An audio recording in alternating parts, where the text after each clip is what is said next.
Hello there. Hi, this is Sonia D. Willis. I'm coming here today as your counselor instructor to go over the topic resistant students and the challenges that presents. I am here located at Walden University for the Counselor Education and Supervision program. And so I'm going to mute us for a second, and then I'm going to pull up the screen so we can take a walk through. I'm going to share my screen so we can take a walk through this topic. I do ask for you to bear with me.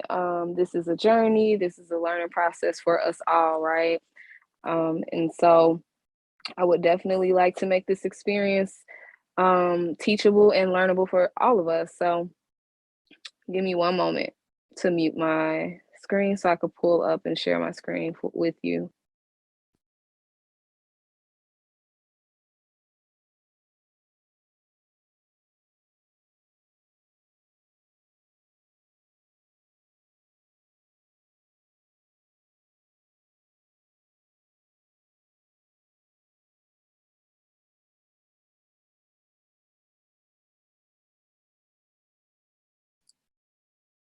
So, here we have the first slide, which reads resistant students and challenges. There's my name, and so you may see bigger, stronger, and better.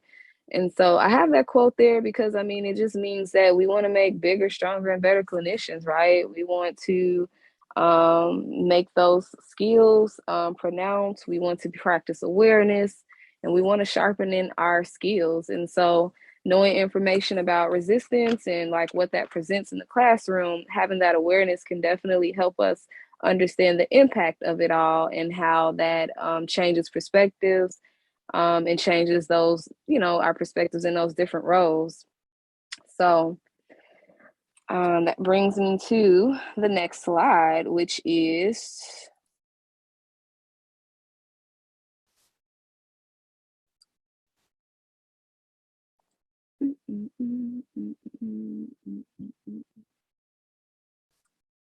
all right. What is the definition of a resistant student? A student who creates an environment that is less conducive to learning. This may or may not be conscious or unconscious. Who knows? The student may not have that awareness. And so, as the counselor educator, it's our duty to provide them that awareness and provide them those resources. We want students to graduate with great professional skill. The counseling accreditation of counseling and related educational program standards may differ state to state. So this is something to just be aware of. Different CACREP standards and ACA's code of ethics differ pertaining to each state and jurisdiction. And so it's good that, you're practicing awareness around that. And so that brings me to my next slide, which is, no, we want to go back to that because we want to see that. Okay. So 10 effective classroom management techniques instructors should practice awareness for. Classroom management creates fair conditions. The goals accomplished in the environments, we want that to be fair. The semester starts off well. We want the semester to start off well. So that's having the syllabus, knowing how to navigate that, which was presented in the previous video. We want to establish those policies in the syllabus, making sure that we're all reading up on CACREP standards, ACA Code of Ethics. We want to establish accountability and responsibilities. You can do that through behavior contracts, just ensuring that we have a safe and conducive environment. Understanding ethics and any additional information warranted per the instructor.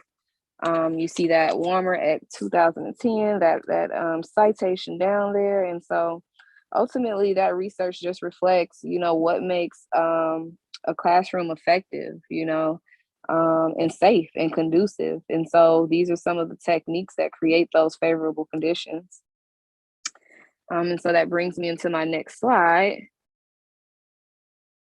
which is what can cause an environment or a student to show resistance that can create an environment opposite of the goal in managing these environments? it said that, a student with low confidence may demonstrate this, right, resistance. It also states, just the fear of the unknown, afraid to learn. Sometimes there's cognitive dissonance, and this is a word that comes up quite often in my private practice and CBT. And so it affects the belief that provides comfort with what is known or has been, and that just presents a challenge. The student is like, wait, this is my reality. What are you speaking on? And so it causes a challenge sometimes and maybe some resistance there. The next one is just a disconnect between learning styles. Is it the delivery? Is it the content? Could it be due to it being an online course versus an in-person course? And I mean, engagement looks different, between the two. And so that can cause resistance. Relevance of learning material does not align. So a student can say, well, hey, the content you present on resistant students kind of aligns more with remediation. I really felt like I was learning more about remediation than resistance. And so that presents a moment of dialogue where, you can go back and forth with that student and share like, okay, what's going on there? Why are you presenting resistance in that area? Is it due to this or is it due to that? And so, fast-paced delivery and adequate balance between the student and instructor responsibilities. Students and teachers not aligning. Sometimes it's just the student and the teacher just, the student just dislikes the teacher. It's definitely a thought that we don't want to think about because it's unpleasant, but it's going to happen. It happens. So let's take it into the next point.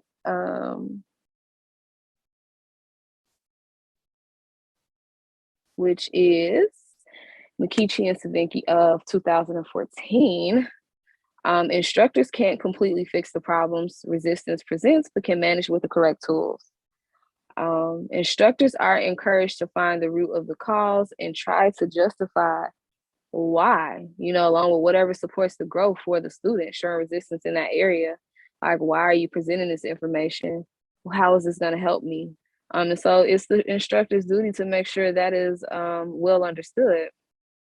It is normal for a student to show resistance. A student should never be forced to learn, only encouraged with the correct support. So it's good that we encourage students to learn, but not force them. Everybody's in this process for a reason. And so that motivation should intrinsically start with that student. We're here to support them along the way, right? To get them to the right place in the process.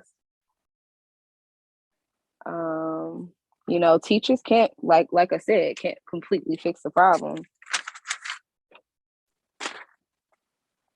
And so, that just presents resistance. That brings me into my next slide, which is, different students and just, those different challenges that presents. And so you'll notice that I'm taking my time with the slides because I want to make sure that you have time to take any notes and making points. Notes are important. As mentioned in the previous video, we're going to have a piece where you reflect over your journey and just what you've learned and how you respond and reacted to that. And so these are moments in between these, instructions to be able to write those notes and take moments to reflect. I definitely believe in time and patience. So let's move to the next slide, which is different students present different challenges. All teachers face interpersonal clashes. This is not an indication of inadequacy. Intellectual and academic challenges can affect how one learns.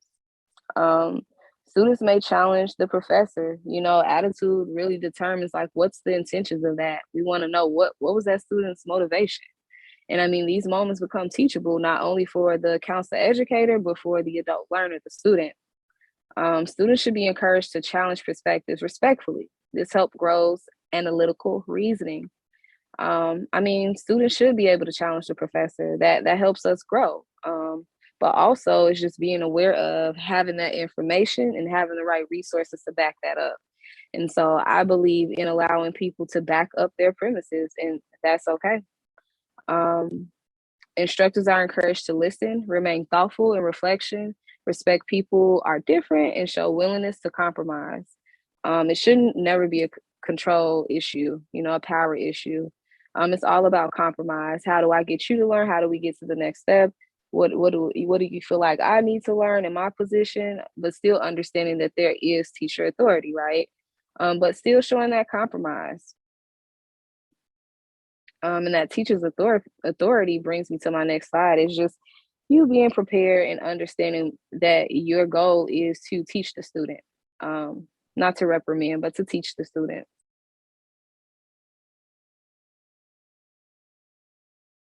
And so that's all I have to share there for that slide. As mentioned, we're going to move to this next slide,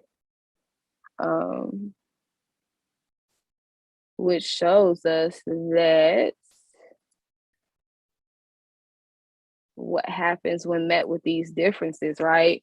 Mentioned in the previous slide. So when students' responses can be negated by cognitive development stages, and what that means is where's the student cognitively, you know? Do they have a dualist perspective, a multiplist perspective, a relativist perspective? The final change, students are willing to ascribe to a certain belief or system. College students are said to think more in terms of multiplicity, which shows just going to that point that all opinions are equal. And so you might notice generational differences in perspectives. And so the research shows that teachers are encouraged to respond with deep analysis to show exploration of these differences in perspectives. Generational differences have been noted to affect perspectives. So that's just something to be aware of. Depending on the student, depending on the counselor educator, you have to understand their perspectives and how that ascribes into a certain belief system and how that impacts how they perceive the world, right? And the things that we discuss in the counselor profession.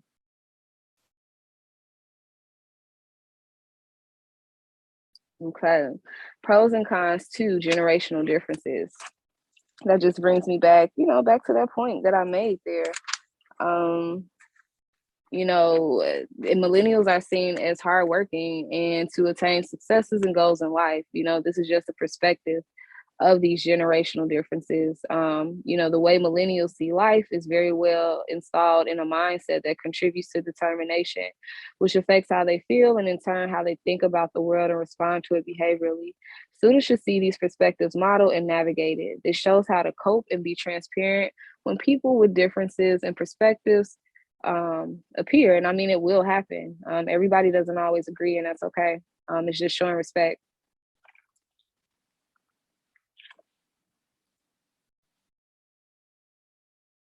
Okay.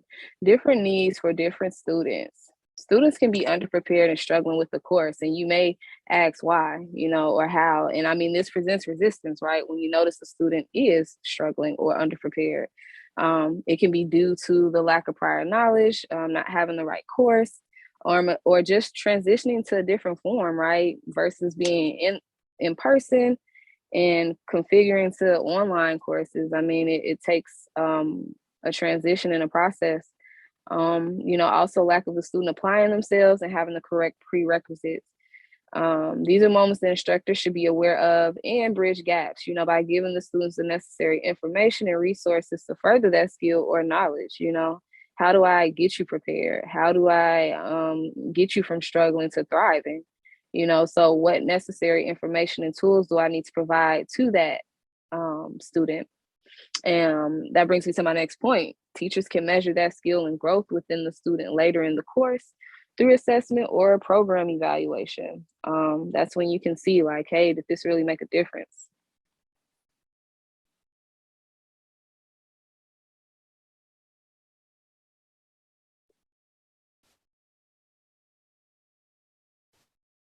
What are some ways to approach classroom management challenges? Have fair policies, create conducive learning environments and experiences. Like I said in the previous slides, just being prepared and being aware of CACREP and ACA, keeping those in your computer and making sure that you review those. Some instructors may encounter students that attention seek and or dominate the class. I mean, when situations as such happen, I mean, in these moments, you want the instructor to encourage and prioritize everybody, right? We want everybody to share their perspectives. And so you can encourage that in dialogue within the classroom. And you may ask why,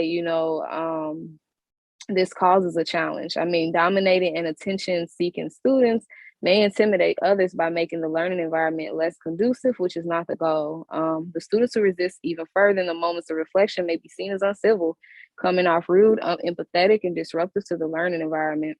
We don't want to see that, right? So, I mean, the ways to approach that is to be fair, create conducive learning environments and experiences, and that looks like the counselor educator being able to navigate these different challenges and resistance.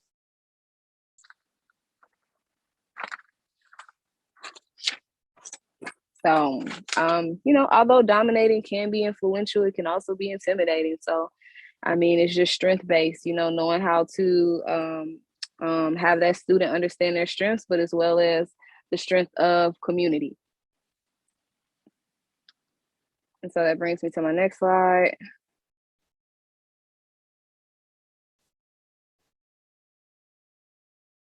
So here we go.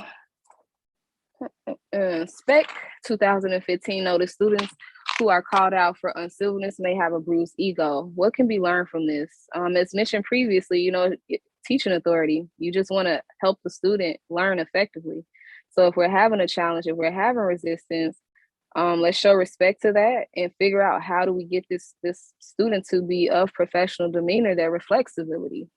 If a student shows lack of civility, the instructor is encouraged to seek ways to educate the student on proper classroom behavior.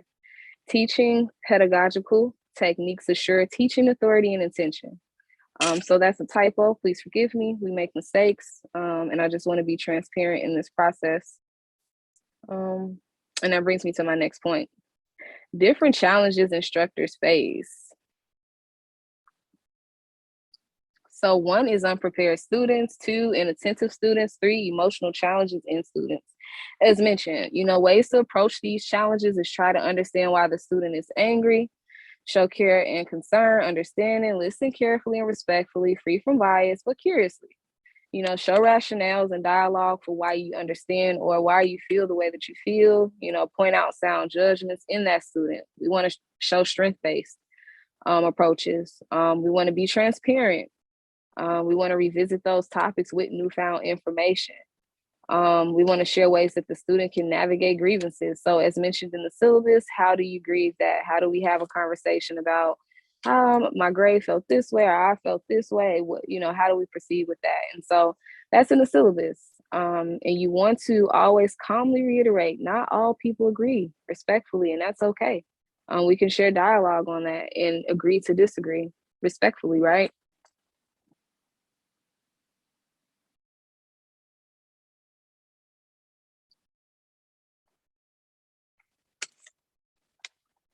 So, I mean, that brings me into my next slide. Hopefully you have a moment to take notes there. Continued challenges. Discouraged students who appear depressed may need reassurance by instructors committed to give student resources to help achieve better results.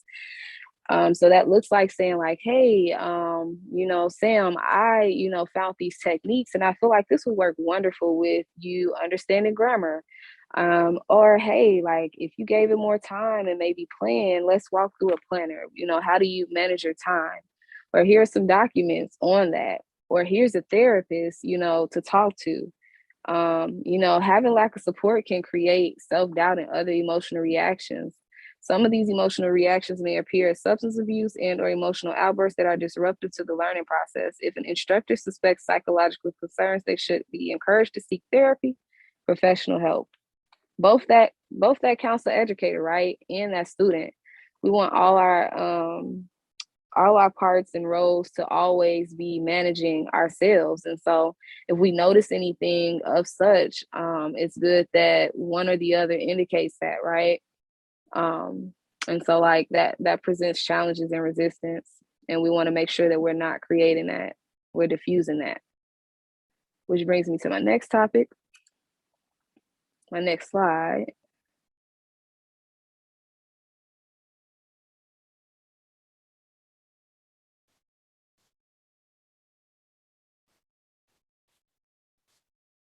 All right. The reality is students may struggle with potential problems such as psychological issues. The duty of the instructor is to be aware and offer the services that will help grow the student. Instructors should notice signs of decline and or neglect. Your position is not to be the student's therapist, but rather a guide and gives them the correct professional help. Showing true care and concern can save a life. Research shows suicide increases in some students who are pursuing certain degrees, such as PhDs. The goal is to further extend life and wellness for our students and those in the counseling profession, right? In wellness, we want people to be well. And that just reiterates what I said in the previous slides. We want to help students. You know, we want to be aware, notice what's going on because students are human. So are we. Things happen in life. So we just want to be aware of that. What do you need? How can I help you? Um, and so that's the whole profession, right? We want to help people, support people. We don't want to hinder them. So that brings me to my next slide. Students may experience different microaggressions stemming from multiple reactions, such as denial, dismay, confusion, and action. A student may be in denial because of lack of knowledge, which can hurt and process it emotionally. You know, who wants to know that they're not well equipped in a certain area? You know, that can present hurt, but with the right support, hopefully that motivates that student to receive or sharpen that skill. A student may be in denial. As mentioned, like I said, this is when one can consider motivations and intentions, which can cause dismay and shock. You know, what's your motivations and intentions behind this? You know, it just helps examine that a little bit further. These moments can be confusing and may ascribe to one's culture, position itself as resistant, making steps on how to clearly handle these situations difficult. Chang 2013. And so, as mentioned, you know, you want to be consulting with different teams. That's why we have ACA. That's why we have associations. That's why we have supervision. These are moments where you notice these different things occurring in different roles, and you take to professionals to kind of share dialogue on how do I improve this? What do I need to do to help the student and to help myself as well as the counselor educator in this process?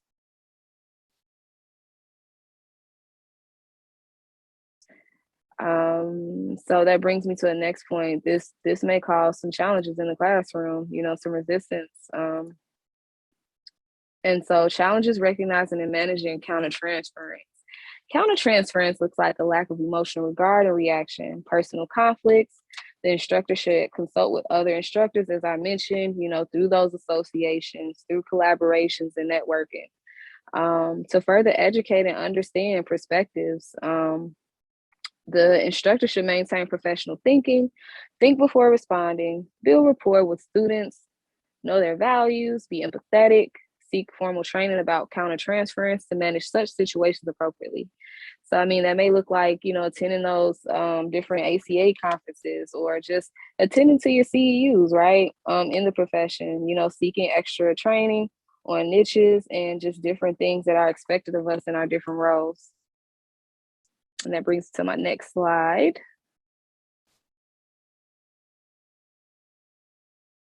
And so you will see this often. As mentioned in the syllabus, you can note that this is a CACREP standard, an ACA ethics topic. So that's multicultural and social justice, counseling competencies. Address culturally diverse students, encourage development of different competencies. So mentioning, you know, sharpening those skills, those CEUs, showing philosophical understanding to address the needs of those students. So just showing understanding, care, and concern, even though I may not came from the same background as you, but I understand how that can make you feel because I've had that feeling before. And that's just showing empathy. Reflect on the growing changes in this counseling profession as well as society and the impact that it thus then will create social justice, hopefully, right? That's our goal, social justice. One of our goals. The goal is to understand complexities, recognize them, and how to help minimize the influences of oppression onto the student to minimize resistance, preserving mental health and well-being. And so when I think of that, I think of, you know, when we mentioned the different types and approaches, right, to teaching. And so as mentioned, I have a constructivist approach, and there was also a banking approach mentioned. And when I think of oppression, I think of that banking approach. And so hopefully that's something that you can further research as well. But like I said, I take a more constructivist approach and student approach. And so that brings me to my next point, which is the goal is to ensure understanding, creating information universally accurate. We don't want to show bias. Bias is not good, right? This demonstrates representation of both marginalized and privileged social classes, which is competent practice, shows advocacy, research skills, and supervision training. Next slide. Concluding. When dealing with resistant students and challenges they present, it is favorable to increase the well-being of the student. Establishing safe and supportive relationships with students demonstrates sound rapport. The goal is resilience to incompetence of understanding and behaviors of the student interpersonally and culturally. Resiliency, wellness, and strength-based approaches perpetuate sound multicultural social justice competence, lessening resistance. And so that's the end of that there. If you did want to take a look at those, all right, let me make that bigger. I'm going to stop it back on the slide and I'm going to stop sharing the screen. So as mentioned, as we ran through this information on resistant students and challenges, like I said, the goal is to make bigger, stronger, and better clinicians, counselor educators, whatever your role may be, during or after this program. And so that's our goal. And as mentioned, my name is Sonia D. Willis, LPC. I am located here at Walden University in the Counselor Education Supervision Program for a doctorate degree. And that's all I have for today.